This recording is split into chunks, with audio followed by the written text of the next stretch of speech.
Hey everyone, welcome back to Techverse, your go-to channel for the latest in tech news, reviews, and rumors. Today, we're diving into the highly anticipated Samsung Galaxy Z Fold7, which is already making headlines months before its expected release. According to leaks, the Galaxy Z Fold7 will feature Samsung's ProScaler display algorithm and Qualcomm's Snapdragon 8 Elite for Galaxy chipset globally, promising a powerhouse performance. However, it's rumored to stick with 12 GB of RAM, unlike the 16 GB option seen in last year's Galaxy Z Fold Special Edition.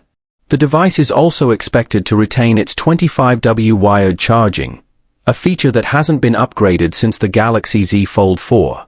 On the bright side, the ProScaler algorithm, currently exclusive to the Galaxy S25 Plus and S25 Ultra, will debut on the Z Fold7, offering AI upscaling for sharper images and videos.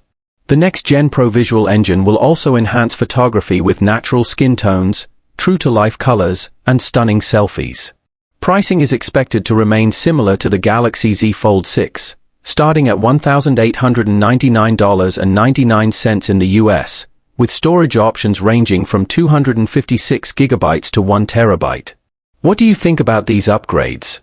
Let us know in the comments below. If you enjoyed this video, don't forget to like, subscribe, and hit that notification bell so you never miss an update from Techverse. Until next time, stay curious and keep exploring the future of technology.